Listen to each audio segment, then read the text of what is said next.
licenciatura en Biología, egresada en el 2017 del ITESI con una especialidad en biotecnología. Se tituló con la tesis Estudios in vivo de un ADN polimerasa mitocondrial de levadura para evaluar su importancia en el mantenimiento del ADN mitocondrial y capacidad respirativa. Igualmente, actualmente está cursando la maestría en ciencias por parte del CINVESTAF en el área de biotecnología de plantas.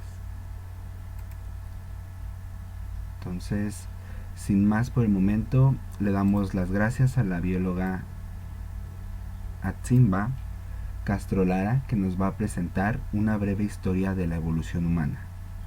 Muchas gracias, bióloga, y la dejamos hablar. Hola, buenas tardes. Muchas gracias por la invitación. Voy a comenzar. Bueno, entonces voy a comenzar. El título de mi presentación es Una breve historia de la evolución humana.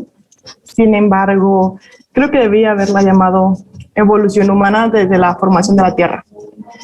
Y en esta presentación vamos a hablar primero desde los seres vivos que precedieron al mono, los primeros monos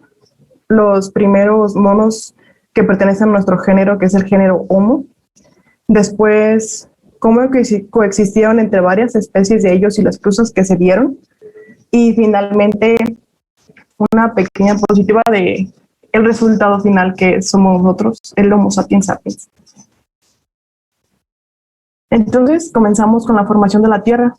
Esta se llevó hace unos 4.6 mil millones de años y pues se dio como sostienen las teorías de la explosión del Big Bang. Al principio, era una masa incandescente y aforme y era constantemente bombardeada por muchos asteroides e incluso por un protoplaneta. Comenzando por aquí, les presento esta parte. Y debido a que pues, la Tierra tiene demasiados años que para verlo más gráfico, les presento esta organización geológica. Y esta lo vamos a manejar por millones de años o miles de millones de años. Permítanme. Ok, entonces aquí vemos que está el primer y único supereón, que es el precámbrico. Este eón abarca aproximadamente el 80% del tiempo geológico. Y esta a su vez se divide en otros eones, que como podemos ver aquí son ádico, arcaico y proterozoico, y en el que nosotros existimos y en el que ha existido la mayoría de la vida en la Tierra, pertenece al fanerozoico.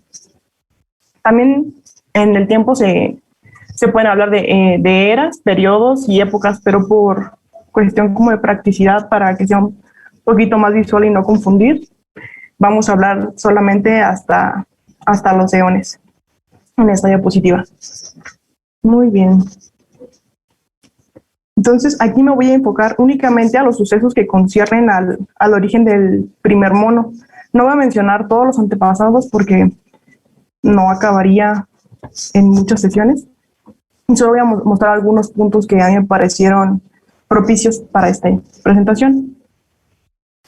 Aquí entonces tenemos una imagen de cómo era la Tierra primitiva y como vemos hay una gran actividad volcánica. Había muchas tormentas eléctricas y aún era bombardeada por los asteroides que les mencionaba. Estos asteroides a la vez traían pequeñas partículas de agua y que con el tiempo dieron lugar a los primeros océanos en el eón ádico. En la Tierra primitiva también existían el dióxido de carbono, el hidrógeno y vapor de agua. De acuerdo a la teoría de Oparin y su caldo primitivo, que después confirmó con un experimento, hizo una combinación de distintos elementos como agua, metano o amoníaco, que era pues lo que había en la Tierra primitiva, y así se dio lugar a las primeras moléculas orgánicas, que serían, por ejemplo, moléculas de ADN, de ARN, posteriormente proteínas, y después de mucho tiempo, millones de años, tenemos a los primeros seres vivos del planeta, o los primeros seres, que son las bacterias quimiosintéticas. ellas pues producían su alimento a partir de lo que había en la tierra primitiva, que es lo mismo, unos compuestos que ya había mencionado, como nitrógeno y azufre. Posteriormente, existieron las algas y las bacterias fotosintéticas. Estas algas y bacterias fotosintéticas son muy importantes como para la posterior formación de la vida, porque ellas, a partir de la fotosíntesis que realizaban, la Tierra se empezó a llenar de oxígeno y eso fue propicio para el desarrollo de la gran mayoría de las formas de vida que existen hoy en día. Después de millones de años, aparecieron los primeros organismos multicelulares, que eran organismos muy simples, como podemos ver aquí. Esta es una cianobacteria filamentosa. Y después, hasta acá, hace 540 millones de años, aparece este pequeño animalito que se llama Sacorritus. Es una criatura marina que era del tamaño como de un grano de arena. Medía aproximadamente 1 milímetro. Y es como de los primeros que sabe que es un deuterostomado, que tiene boca para comer y que se cree que al principio también hecho defecaba por la misma. Y tiene una simetría bilateral que después heredamos también nosotros y muchos otros de los animales. Y me gustaría hacer énfasis de que aquí pasamos desde los 4.000 millones de años hasta los 540 millones de años, o sea, 4.000 millones de años pasaron para que dieran lugar a este simple organismo que medía 1 milímetro. Entonces, aquí, a partir de aquí, en el Eón Fanerozoico, se dio como que el boom de la vida y empezaron a aparecer muchas especies. Vamos a pasar a la siguiente, que es algo parecido a un gusanito. Y aquí lo que podemos ver es que tenía algo parecido como a una estructura de soporte que sería como que años después daría lugar a la columna vertebral y también desarrollarían los primeros sistemas nerviosos. Después, aquí tenemos de los primeros anfibios, que ya eran tetrápodos, que tenían 4 extremidades y que se sentía muy bien estando entre el agua y la tierra. Después tenemos a unos animales que parecen algún tipo de dinosaurio, pero que no lo eran. Son los pelicosaurios, y estos son unos sinápsidos que están relacionados con los mamíferos. Posteriormente está el Tetraceratops insignis, que también tiene una forma de reptil muy marcada. Estos terápsidos, que son animal de aquí, que se comienza a ver un poquito más como un mamífero, pero que aún no era un mamífero, hasta este pequeño animalito que existió hace 248 millones de años, que para mí se parece un poco como a un tejón o una cosa así. Estos eran los primeros mamíferos verdaderos. Y a partir de aquí podemos pasar a este pequeño animal, que es un animal arborícola, o sea, vivía en los árboles, insectos. De vamos a pasar a estos animales que parecían más o menos como si fueran ardillas, parecidos, pero pues no lo eran. Y aquí lo que se puede rescatar es que a causa de que eran arborícolas, pues se comenzó el desarrollo de lo que sería una mano. Se desarrolló primero el pulgar y comenzaban a tener una mejor visión para ver los frutos entre los árboles y todo esto. Y posteriormente tenemos de este lado Arquicebus equiles, que es el esqueleto de primate más antiguo del que se tiene registro. Se parece mucho a tercero filipino que tenemos a la derecha, que existe en la actualidad. Son primos muy lejanos. Y es el primer primate que se tiene registro. Y pasamos, eso fue hace 55 millones de años.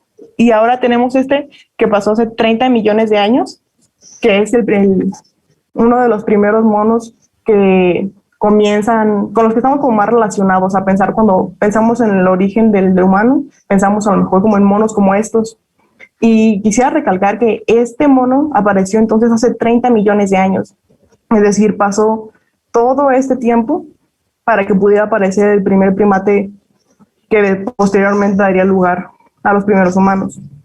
Entonces, toda la vida y todo el desarrollo de los humanos y de sus antepasados comienza a partir de este pequeño espacio que estoy remarcando en rojo.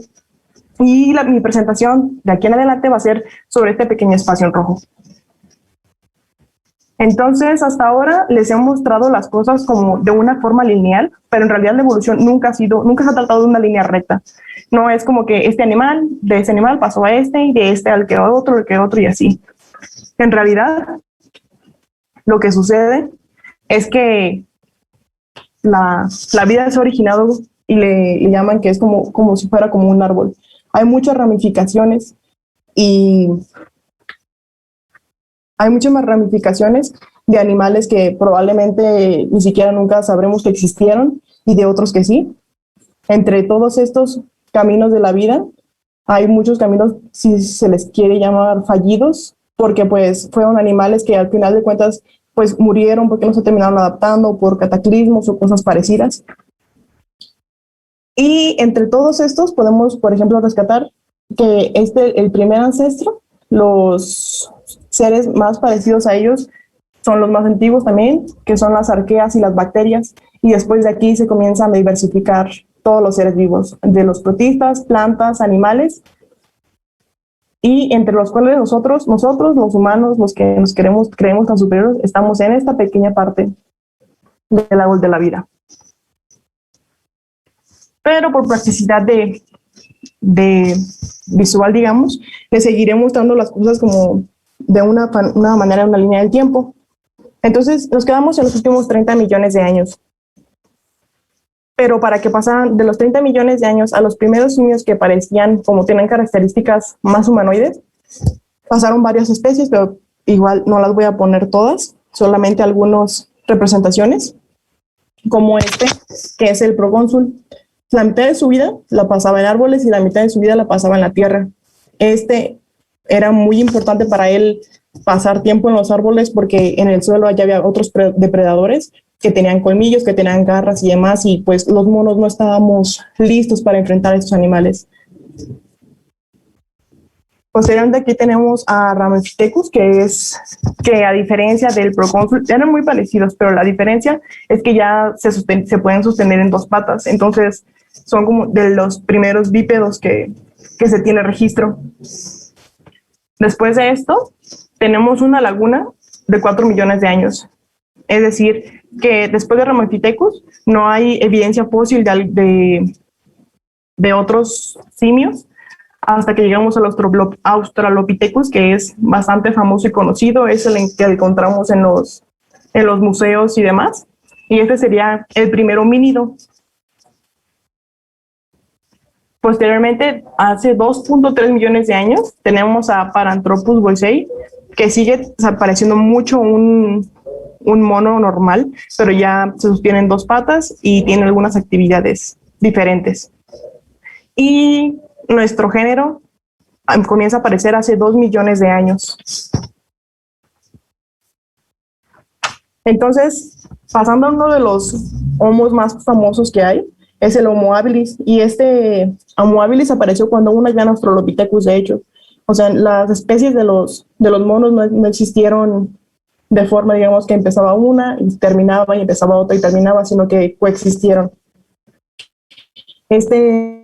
Homo habilis era muy famoso entre nosotros porque era capaz de fabricar utensilios.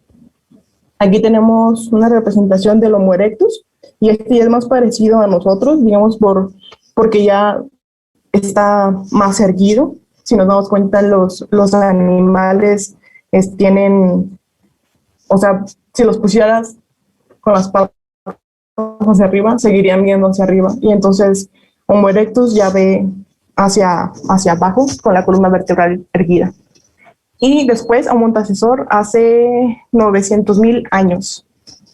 De Homo antecesor se sabe que era una especie que tendía al canibalismo y que coexistieron con otras especies en las cuevas y demás, y que por lo mismo de que peleaban con ellos, pues terminaban cometiendo este acto de canibalismo. Eran unos seres muy fuertes y tienen una estatura muy parecida a la nuestra. Entonces, como les mencionaba, contrario a lo que solemos creer, no pasamos de un mono a otro.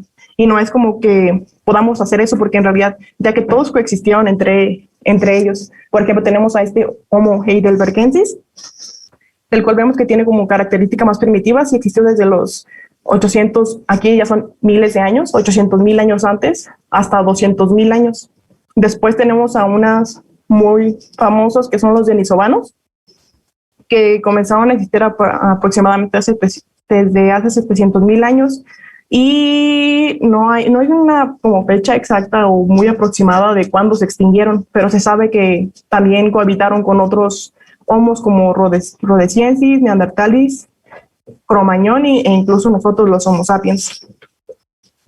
En morado aquí también vemos a rhodesiensis, que tiene unas características muy parecidas a otros de los homos. Aquí ya se comienzan a aparecer más entre las diferentes especies. Después está también un muy famoso Homo neanderthalis.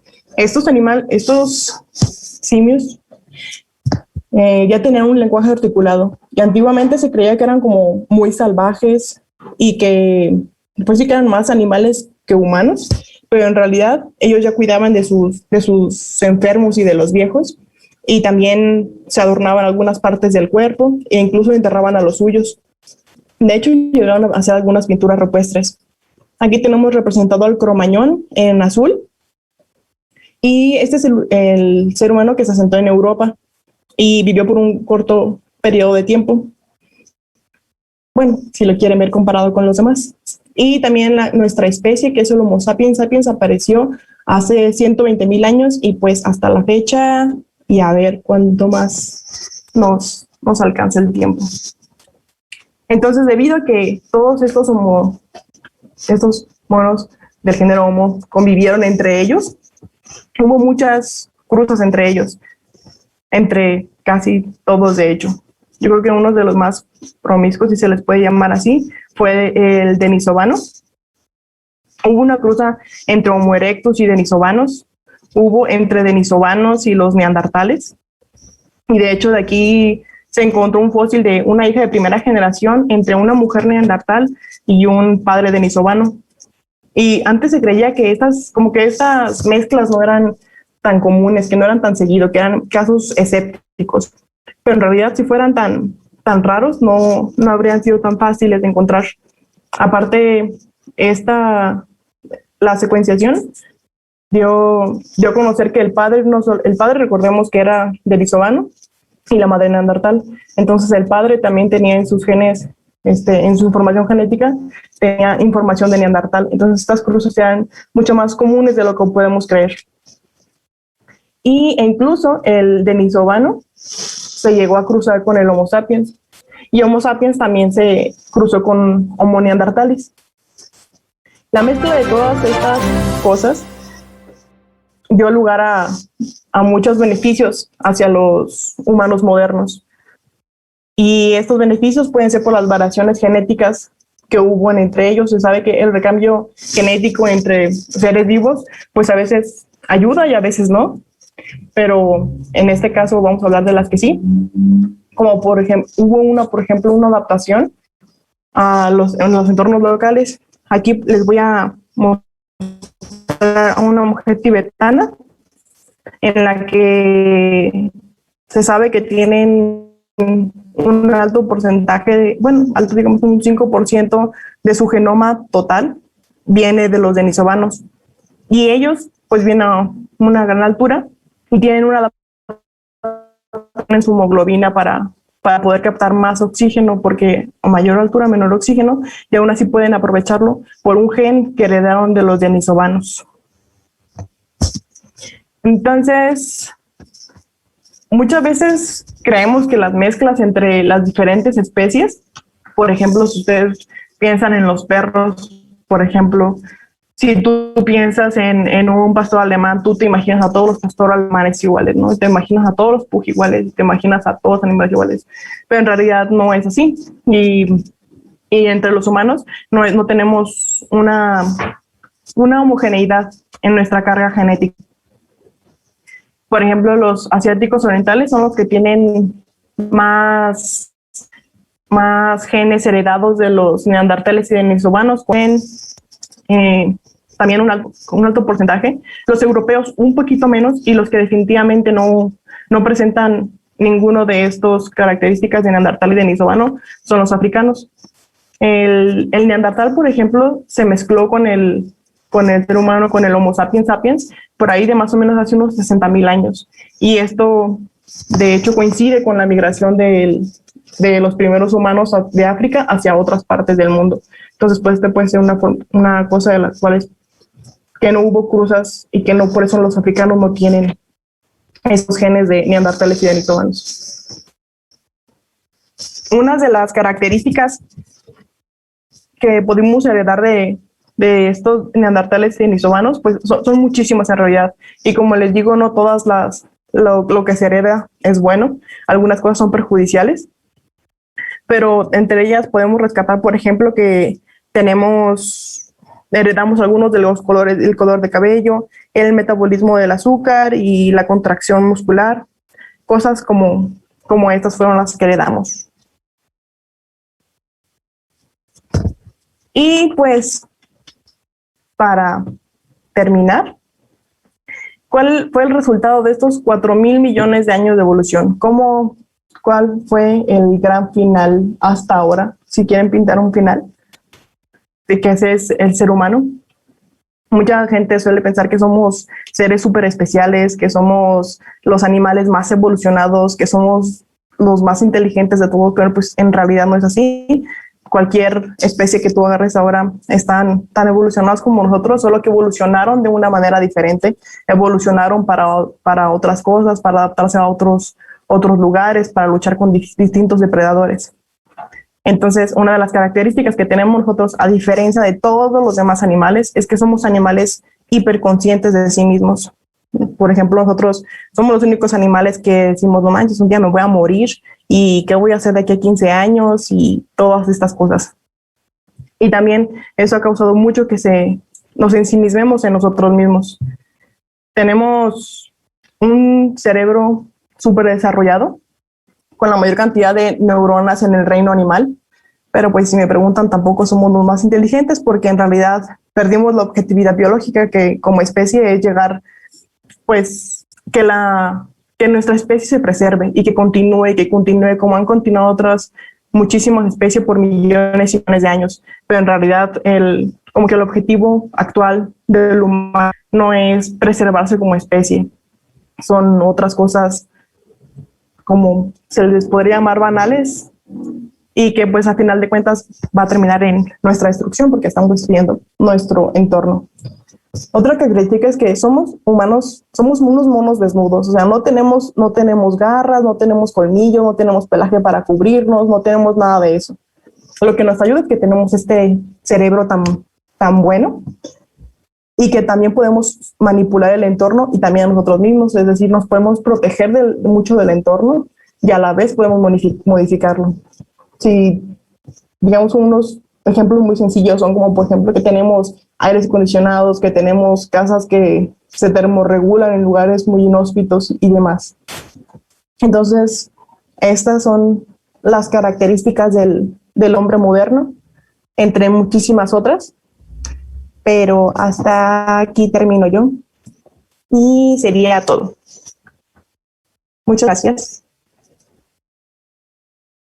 Pues en realidad no es que sea una laguna en la que no existieron otros primates, ¿no? En realidad más bien ha sido que no hemos encontrado estos fósiles, o que probablemente muchos de estos animales que vivían en ese entonces no hayan dejado un registro. No serían los únicos, en realidad en muchísimas otras especies existen estas lagunas en las que se puede decir que hay como un brinco, y pueden ser a lo mejor por estas características. Ok, perfecto. Y hasta el momento me ha llegado otra pregunta. ¿Cuál sería la razón de que actualmente solo exista una especie del género Homo y el resto se extinguió? Pues en realidad pueden ser varias cosas. Por ejemplo, se sabe que los cromañones no aguantaron algunas de las pequeñas glaciaciones que hubo hace unos 14 millones de años. Si bien, como les digo, una de las cosas que nos ha dado ventaja hasta el momento ha sido el desarrollo de nuestro cerebro y la capacidad de pensar diferente. Entonces, hemos podido resguardarnos de manera más segura que otras especies de homínidos. Esa puede ser una de las razones. Otras también no es que simplemente hayan desaparecido, sino que, por ejemplo, en el caso de Neandertal, es que se haya mezclado demasiado con otras especies y a lo mejor fue como que absorbió. También otros cambios climáticos de entornos locales, digamos, y esas cosas por el estilo. Perfecto, bueno, vamos a darle un tiempecito a ver si llega alguna otra pregunta. Mientras te quiero agradecer muchísimo el habernos em, prestado tu tiempo para darnos esta súper increíble plática, muy enriquecedora acerca de nuestra propia historia, nuestros propios hechos, que uno puede pensar que el humano, como bien lo dijiste, es el único que piensa sobre la Tierra, pero no, somos un simple granito de arena en todo el cladograma, en todas las millones de especies que existen. Sí, así es. Muchas gracias también por la invitación. Este es un tema que me gusta mucho, siempre me ha gustado y me gustó mucho cómo me lo pintaron en la carrera también, o lo que me enseñaron más bien. Y fue, o sea, todos estos cambios evolutivos que han sido desde los primeros seres hasta ahora, pues todo han sido determinado por las características ambientales. Y por muy fregones que nos podamos creer como especie, pues aún estamos susceptibles a estos cambios tanto climáticos y geológicos y demás. Y eso me gusta mucho, de hecho, porque a veces como que el humano se pinta en una supremacía en todo el planeta y nos una cosita más en este mundo. Exactamente, mira, me llegaron otras dos preguntas.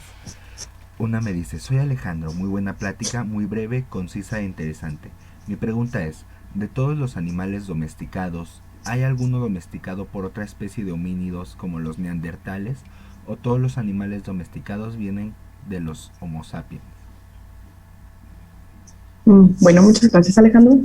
Pues en realidad hay que recordar que nosotros venimos de una evolución paralela a muchísimas otras especies, muchísimas especies. Entonces, también en la evolución de los animales domesticados, no son ninguno como lo conocemos ahora, sino que son algunos pues mucho más salvajes, como por ejemplo el clásico ejemplo de los perros, o también de que otras especies para la agricultura y demás, pero pues sí hubo algunas que fueron caminando de acuerdo con otros homínidos o que a lo mejor no había como una domesticación como tal, sino que había un respeto, digamos, por su espacio, que ahí comenzara todo, de que, ok, yo no te voy a hacer daño, yo te voy a hacer daño, y ya a final de cuentas pues fuimos absorbiendo o haciendo la domesticación de estos animales, y pues no solo de animales, sino también de plantas. Perfecto, muchas gracias. Y una última pregunta que aparece aquí en el chat. Esta es un poquito más filosófica, nos dice, una pregunta filosófica. ¿Crees que esta conciencia en sí mismo, que es única en el ser humano, fue realmente una adaptación benéfica? Lo pregunto debido a las condiciones actuales del mundo, contaminación, destrucción de hábitat, etcétera, que fue provocada precisamente por esta adaptación. O sea, en lugar de un bien, hace un mal. ¿Qué opinas tú, bióloga?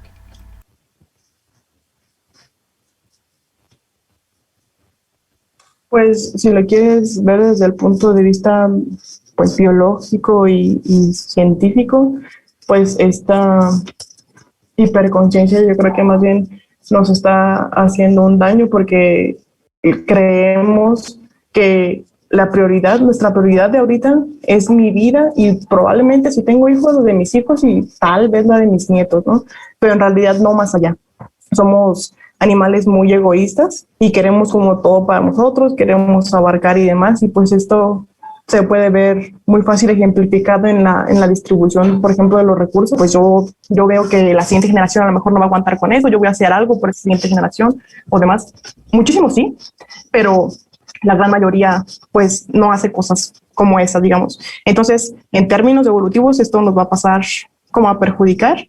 Y si quieres verlo en tiempo corto, como digamos a lo mejor en 100 años, a lo mejor sería benéfico porque pues, este cerebro desarrollado pues da lugar a muchas de las tecnologías, a todas las tecnologías que tenemos ahora, ¿no? Desde la invención de, o la manipulación del fuego, la invención de la roca, de los primeros metales, hasta las estructuras más impresionantes que te puedas imaginar. Entonces, pues depende si es a largo plazo, yo diría que sería malo desde mi punto de vista, y a corto sería algo bueno. Ok, perfecto, muy buen razonamiento filosófico. Bueno, un comentario, una felicitación. Te dice Beni, 12 Beni 18, eres la mejor Yuni, muy buena plática, muchas gracias, bióloga. Ay, muchísimas gracias. Entonces hago entrega de parte de la página Doctor Pokebet, otorga la siguiente constancia a Atzimba Castro Lara por su valiosa participación como ponente con la plática Una breve historia de la evolución humana. Quiero agradecerte mucho esta participación que has tenido eh, y no sé si tengas algunas palabras finales.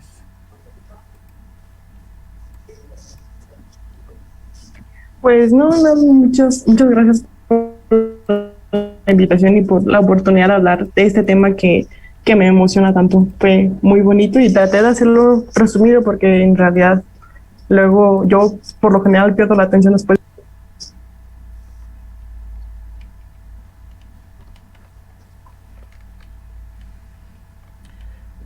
Mira, tenemos una última pregunta que acaba de llegar, no sé si la quieras Ajá, contestar. sí, Dice, claro. en un caso hipotético, ¿cómo podría surgir otra especie de homínido? Ok. Bueno, pues en realidad la, la evolución ahorita es muy interesante porque pues como bien sabemos, debido a la globalización y la facilidad de que te puedes transportar de un lugar a otro, pues da lugar a muchas recombinaciones. Hay muchas personas que son pues mitad chinas, mitad caucásicas y demás. Entonces, yo creo que toda esta combinación va a dar lugar a personas muy diferentes a nosotros en un futuro. Sin embargo, hay una cosa muy importante, es que nosotros estamos haciendo nuestra propia microselección. Ya ahora vivimos mucho más tiempo, ya no morimos de las mismas causas que morían, deja tú de hace millones de años, o sea, hace 100 años morían de cosas muy diferentes que nosotros.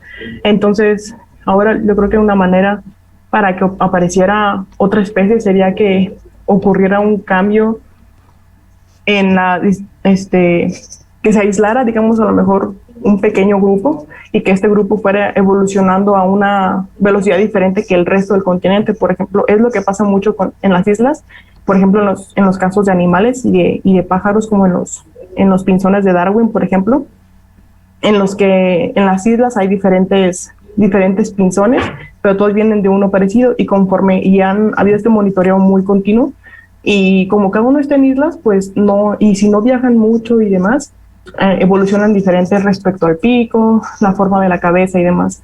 Entonces, las evoluciones tempranas de los Homo sapiens también fueron así, o sea,